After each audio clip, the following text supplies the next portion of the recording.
Kabupaten Karangasem telah melaksanakan pembelajaran tatap muka bagi sekolah jenjang SD dan SMP.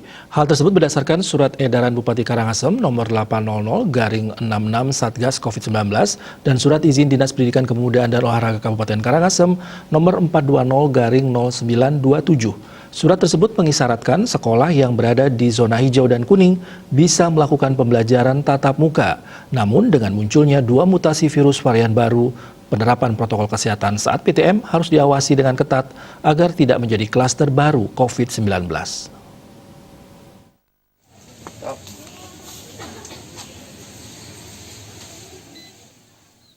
Bertitik tolak dari hal itu, Satuan Pendidikan SD 2 An 3 Klot merapatkan komite sekolah dan Satgas COVID-19 berkomitmen dalam mengupayakan mengawal pelaksanaan PTM. Seluruh guru telah divaksinasi sehingga PTM siap dilaksanakan. Kepala Satuan Pendidikan SD 2 An 3 Klot, Idengah Adnyane mengatakan, PTM dilaksanakan pertama kali pada 26 April 2021 dengan pemberlakuan sistem shift, sehari hanya setengah siswa dari satu kelas yang mengikuti PTM, sisanya dilanjutkan pada keesokan harinya. Hal itu hanya dilaksanakan uji coba selama seminggu. Seminggu selanjutnya diberlakukan shift pagi dan siang. Dengan munculnya dua varian baru virus corona, jajaran SD 2 An 3 Klot tetap waspada dengan semakin mengetatkan penerapan protokol kesehatan pembelajaran tatap muka di sekolah. Bagaimana mengupayakan supaya tidak ada klaster baru, lebih-lebih ada varian baru seperti sekarang, yaitu dengan secara ketat kami